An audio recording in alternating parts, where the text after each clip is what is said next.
us. To be open. Dito po sila ngayon dahil lahat kami excited na magtanong kina Donnie and Belle. What's up? Anong nangyayari? Because right now, kung kayo po ay nanonood sa View Philippines, medyo palapit na sa finale, no? So yung mga hindi nakakapanood sa View platform, mapapanood nyo na yan sa Free TV. And, hindi ko na patatagalin. Tawagin na natin ang Gen Z Phenomenal Love Team, ang talaga namang nagbigay ng kilig sa atin sa How to Spot a Red Flag. Please welcome Donnie Pangilinan and Belle Mariano. Yehey! Palakpakan. Naka-cellphone kasi, kaya hindi makita. Hello please, Donnie and Belle. Stand over here sa gitna. You look like a mermaid. Okay, pose for photos muna. We have some friends from the press na gusto nang mag-upload at mag-tweet at mag-post sa mga social media accounts nila. Our official hashtag for this afternoon is hashtag DonBellGrandMediaCon and hashtag HTSARFTV Premiere. Pakahaba naman nun. It's How to Spot a Red Flag Free TV Premiere. Ayun, ayan, naka-flash sa ating LED screen. Look at look at the left. Yan. Left muna. And then look at your right. Sa right naman po. Ayan, sa right. And in the middle. Okay. Wag mo na kayo mo po. Meron tayong a little surprise. Can we stand over there sa mat? Mat, please stand on the mat. Kasi, ilalabas natin yung poster nyo for the Free TV premiere. Eto na. Let's do the countdown. Alright? Ito, sa LED screen natin. In 5, 4, 3,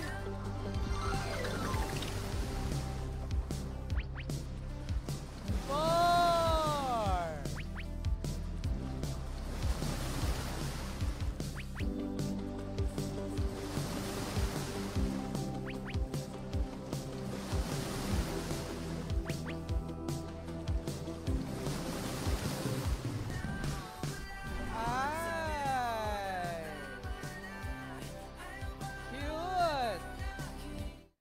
Galing, no? Nagpantay yung height nyo.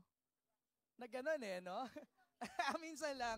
Belle, Donnie, can I get your quick reaction please sa ating cute na poster? Nakakatuwa po kasi actually dito rin po kami nag-shoot ng poster namin. And pagpasok ko kanina, sabi ko, parang ganito tayo nagsimula. And nandito That was how many months ago?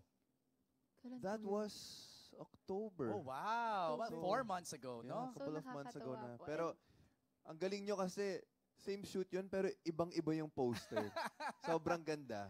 Galing ng Tapos may creatives. coffee pa tsaka red flag dyan. But plus, we're sitting sa surfboard. Oh, diba? Yes, yung nag-shoot kami, nakaupuan lang kami niyan, tapos na-edit, ang galing.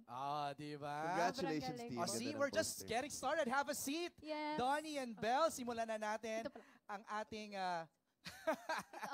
ang ating Q&A. We have Donnie and Belle this afternoon. First of all, before we go into the Free TV premiere, I saw your clips at Sinulog. How fun was that? Hindi nga kami nakakain ng lechon Actually, yun yung one thing na nilook forward ko pag nasa Cebu ako. But of course, sobrang nakakatuwa po. Kasi, again, nakita ko, last year kasi napunta rin ako sa Sinulog. And this time, kasama ko naman si Donnie doon. I'm so happy nakita namin yung mga kapamilya sa Cebu. Talagang sobrang warm kasi ng welcome nila doon. So, nakakatuwa talaga every time I'm there. Yeah, we missed it. It's been a while na nag-out of town kaming dalawa. And when we arrived at the airport, ang ganda na ng welcome nila. We love going to Cebu. Sobrang bait na mga Cebuanos. And every time we're there, the energy is just through the roof. So maraming salamat. We can't wait to go there again. Grabe sila. Yeah. Hopefully, diba next year makapunta ulit tayo. Yes. Pero marami pa kaming naman. Marami pa kaming festival na pupuntahan. Lilibot, wow. Na hindi pa sinasabi. O sinabi na ba? Hindi pa pala. Hindi pa. Actually, yun yung maganda, no? Parang mas masaya makita kayo on the ground, you know, physically, face-to-face with your bubblies all over the country. Di ba yun yung masaya? Pero I beg to disagree na sinabi mo na minsan lang kami makapag-out of town. Yung shoot nyo nga, out of town Sa La Union. Yung event with supporters. Event. Okay. Cute, kasi before anything else, alam ko ibang show to, pero congratulations sa Incognitos nito. Oh! Kasi ang galing ng mga eksena niya. Ganun na kalakas ang ating prime time, di ba? Back to back to back. At kayo, makakasama na rin namin kayo sa prime time starting Yeah. January 27. How does it feel after Can't Buy Me Love? Ito naman, napapanood kayo on Free TV. Belle? Well, wait, gusto ko lang po mag-hi sa press natin at sa media. Hello po. Hello po. Hello sa- everyone, thank you for joining us today. Thank you po for your Maraming time. salamat po. Yes, pero going back po sa question nyo, feels so nice to be back on Primetime Vida, syempre. Kasi this time around, makakapagturo na naman kami ng bagong learning sa audience namin. You know, most especially nowadays na talagang ang daming trolls online, ang daming scammers online. And catfishing, we have to be extra careful. And it's so nice that we're able to communicate that through this show. So that's the message of the series, no? Being careful. Being a little bit more Yes. careful. It's a very timely show kasi every single day technology gets better and better with the rise of like AI and stuff like that. It's so easy to fake profiles online or to pretend to be someone to scam people. Ang daming scammers ngayon, di ba? So, it really does happen in relationships as well. Kasi minsan, kahit di mo na nakikita yung tao, kahit online lang, naniniwala ka na, di ba? So, you have to be very vigilant and it really can affect someone emotionally, mentally. So, please be careful when you guys go online and talk about these people, talk to these people. Kasi nangyari na sa amin yun actually. People would fake our family on Facebook and other platforms and then they would ask for money. And naniwala yung mga ibang members namin. Okay. So they would give. So we had to trace the person. Okay. So we've experienced it firsthand. So it's something very scary.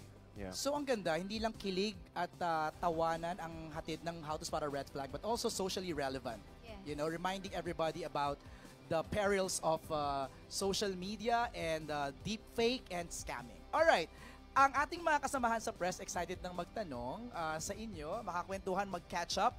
Tawagin na natin our first on the list is MJ Marfori of TV5. MJ, where are you? Ayan, there you go. May mic Hi ba po, si Ken. ito si Let's Aaron see you po, Domingo of ayan. Corporate Communications will assist us in sa ating Q&A. Ito na, naku, exciting. Congratulations, guys. We're so excited to see you on television this time. So, can you tell us, did production brief you? Meron bang pagkakaiba yung sa, of course, streaming and may television version ba ang How to Spot a Red Flag? Like additional scenes? Yung diaries, Actually, hindi namin alam kung may additional scenes. Ang alam Yeah. namin yung show na pinalabas sa online. Yun din yung sa streaming. Yes. Sa TV. Pero hindi kami sure eh. yung ano lang, yung diaries natin. Tama ba? Right? Sila Sa na lang feeling ko sumagot. may iba lang yung hati because Yeah, in yeah. View, Yes, it's the just 2 time too. episodes on drop Per every week. week, di Yeah. ba? So siguro yun lang MJ. Alam ko ito every day eh. Every Oo, day ito. every 5 day times a siya. week pala. Oo. 5 times a So week. medyo mahahati-hati ng konti. I think that will be the only difference. You were mentioning about the diaries. Yeah, the red Baka flag bonus diaries. ano yun, no? Mga yeah, bonus. it's on the Yes. View app. So. Yeah. There you go. I MJ. love that. And just a follow-up, Donnie, can you, ang ganda nung pinapakitang learning sa How to Spot a Red Flag. Can you tell us how you traced that person na nag-fake sa family nyo? How we trace the person? How to trace a red flag. The red I flag. think what we did, nag-send kami ng pera sa kanya. Tapos sabi namin, meet tayo dito sa point na to, sa location na to. And then may police na doon. And they were a couple of people who got the money talaga. So we were able to catch them. But yeah, it happens more often than not. Even with my family, like there were some people na they would think that they're in a relationship with my sister. Pero hindi naman pala talaga yung kausap. Parang hindi naman siya talaga yung kausap. So, it's scary, you know, and stuff. But, can I just say, this story is very light and very funny. So, yes, there are those kinds of stuff, but it's a very light show. But it also shows that, you know, this stuff really does happen and we have to be careful. Yeah. Thank you so much. We're so excited. Thank you. Thank you, Thank you po. MJ. That's MJ Marfori from TV5. Our next set of questions galing kay Nika Sabio ng ABS-CBN Push. Sabi ni Nika, ako na lang daw magtatanong. Donnie, having a remarkable character from your previous series, how do you differentiate your character as Matt? So, ano pagkakaiba ni Matt, kay Bingo, at saka sa iba pa? Wow, very different. Bingo. May sagot ako, pero mamaya na. Sagot ka muna. Sige. Wala akong good morning towel ngayon. Hindi, pero si Matt, he grew up in La Union, but he went to school in Manila. So it's the mix of both worlds. Siyempre si Bingo, si Binondo siya talaga ever since. I'm a beach boy, you know. And I think I'm very business-minded in a different way from Bingo. Hindi live selling. Mas parang corporate. Yung ganon. Tsaka, medyo mas similar ako kay Matt. Medyo ano siya parang hindi siya gagawa ng bagay kung alam niya may maapektuhang taong mahal niya. So he's very si Matt. Yeah, he's very careful to move around. He wants to make sure that everyone around him is okay, even if sometimes he's not okay. Ganon. So Saka si Bingo, dati, pa-sleeveless lang. Si Matt ngayon, pa-topless na. Eh, pati si Matt, namumula yung ilong kapag nagsisinungaling. Ay, totoo? Yeah. yeah, there's that aspect sa show. So that's also good actually. Hindi ko alam na may ganun palang Pinocchio syndrome. May ganun talaga yung totoong buhay. Nagiging allergic yung tao. Interesting. Yeah, they talk to doctors about that eh. Yeah. POV mo, anong pinagkaiba ni Matt kay Bingo? Well, pareho kasi silang malapit sa family nila. Like si Mamang, diba? And now yung mom mo dito. Yun nga, wala siyang good morning towel. Pati this time, hindi ko na siya nababangga. Kasi sa Can't Buy Me Love, ilang beses ko ata siya nabangga doon. Sasampal mo lang si Matt eh, no? Yes, Ng isang flowers, beses lang. ng flowers. Isang beses lang. Belle, mula pa rin kay Nika, what's the challenging part naman daw of playing Cha in the series? Oh, kay Cha? Minsan, to be honest, medyo napipikon ako kay Cha. Pag nag-shoot, pag nababasa ko yung script. Kasi minsan, nagpapabudol talaga siya. So, minsan yun yung challenging part. Kasi sometimes, she's just blinded. But sometimes kasi, hindi talaga tayo aware na nabubudol na pala tayo, diba? Eh ako naman kasi nakikita ko na yung life ni Cha when I read the script. So, I know what's gonna happen to her. But Cha, in the moment when we're shooting it, I don't know what's gonna happen in the future. So, napipikon ako sa kanya pag nagpapabudol siya. So, ayun yung challenging part siguro while playing her. Siguro,